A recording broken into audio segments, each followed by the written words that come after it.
When I wake up in the morning, I don't think, am I motivated to go do what I'm supposed to do? No, I don't think about it for 1 millisecond. When the alarm clock goes off, I have no thought about whether this is easy, whether this is hard, whether I want to do it, whether I don't want to do it. None of that matters. It's an emotionless, thoughtless discipline. When the alarm clock goes off, you get up, you get out of bed, and you go do what you're supposed to do. I don't care how it feels.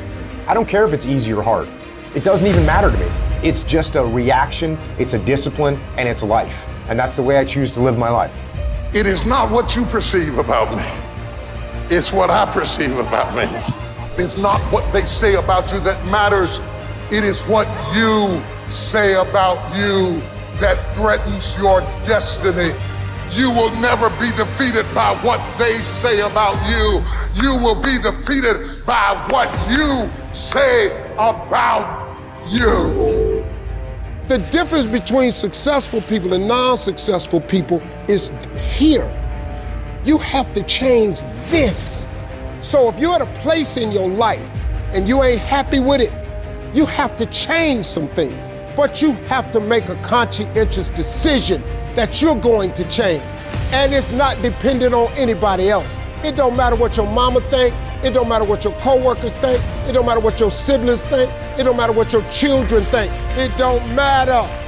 They have nothing to do with it. This decision is yours and yours alone. Your hardships, your challenges, your situation will either be the reason you don't make it, or it will be the story you tell when you do make it. And you get to make that choice. Those of you that are achieving, one of the reasons the achievement is slowed down is you've allowed yourself to feel less desperate. When you were broke and starting your business, or when you were brand new in your relationship and you were desperate to get her to love you or desperate to get him to love you, you took massive big action. How many of you are moms in the room? Raise your hand. If you woke up tomorrow morning and your baby wasn't in their bed, would you be desperate right away, yes or no? Big time desperation. You wouldn't be thinking about what you need to do. You'd be acting, wouldn't you? You'd immediately make the decision. You'd take massive action. You'd search the house. You'd go into the street because you were desperate. So when you remove desperation, all this bullshit creeps into your life where you think you have to have the perfect plan and look the perfect way and have the perfect thoughts and be all zen and perfect. What you need is to be desperate.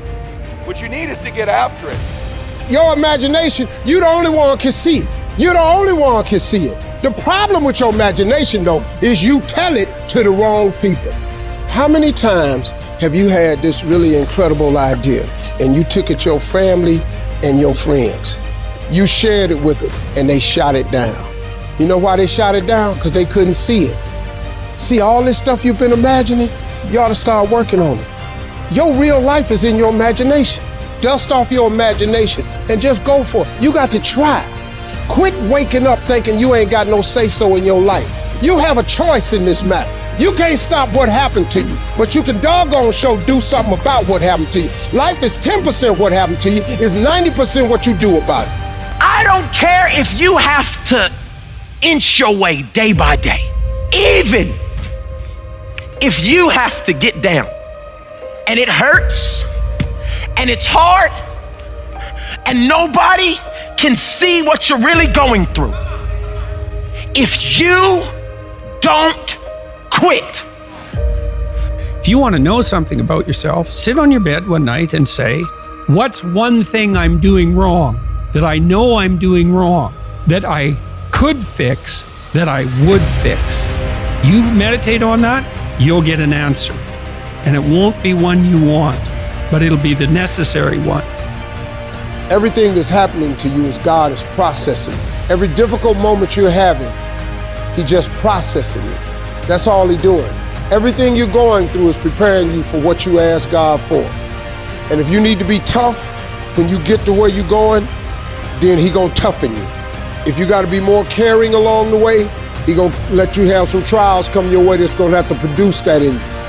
If you want to begin to move, you've got to clear your mind of all the unnecessary luggage and baggage that's weighing us down. You're going to have people to do things to you. Things are going to happen to you. And the most important thing to do is to harness your will and let it go and move so you can grow, so you can get on with your life. It doesn't matter about what happens to you. What matters is, what are you going to do about it?